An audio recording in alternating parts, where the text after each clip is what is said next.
And welcome to tutorial number 4. What we're going to do next is we are going to change the background of our story to a different color. What you see now is the default color of black background and white letters with the blue links. That's the default that is set up for SugarCube. And we're going to do some changing of that. So let's close out of this.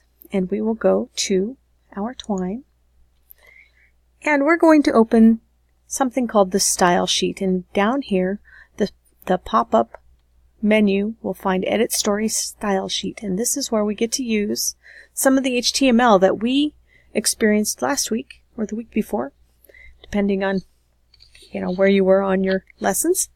If you remember, I'm going to start off with the body and the bracket. Let's try to keep our formatting so that looks good.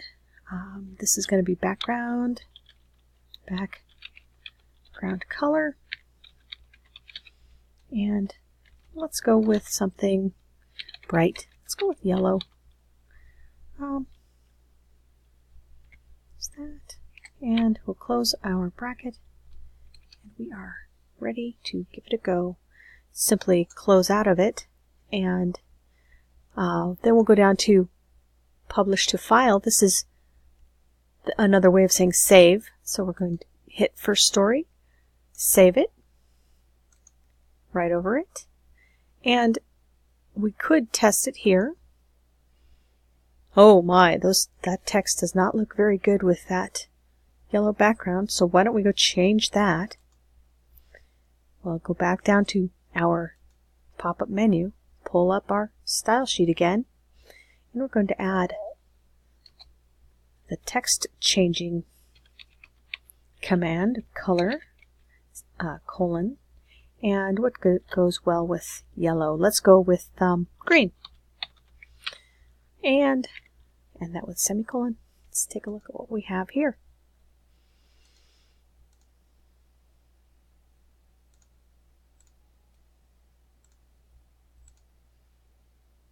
That looks a little better. It could be better. Let's go for a different font. We'll add a font family.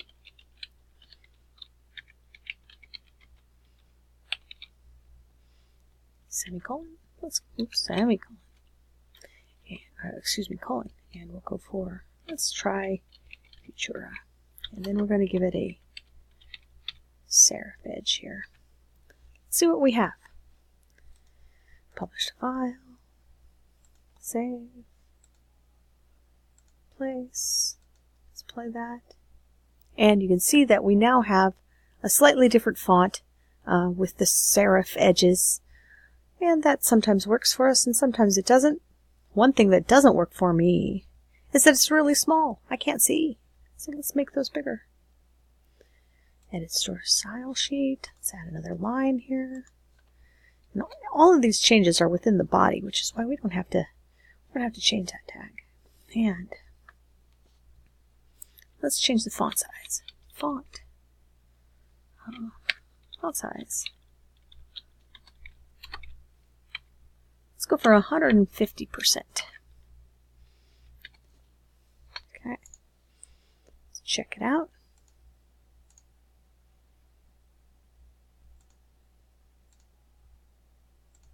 Now, every time I make a change, I make a save. Okay, we have much larger font. We can read this. So we could go give it a try. We're going to go to the right. And if you look, the background of our next page is the same. That's good.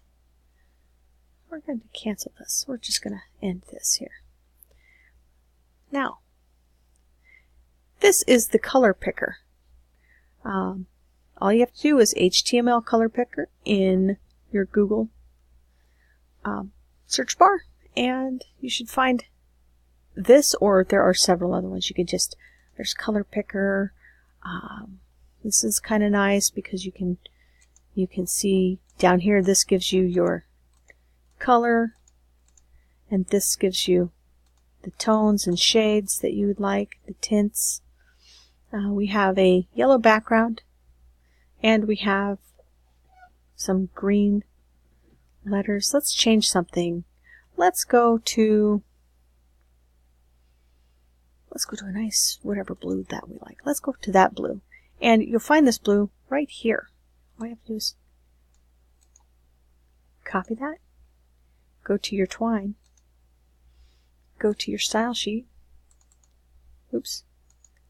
I have to double click. And let's change the color of the text to, remember to start with a hashtag when you're using the color picker. Hashtag and that. Okay.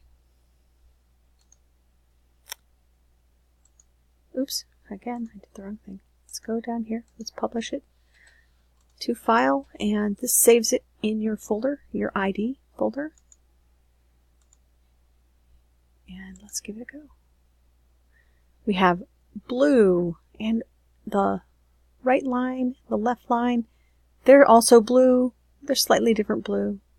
And so we can see that they're links because we just can hover over them, and then there's a line that pops up. And that is how we change the background fonts and the text fonts.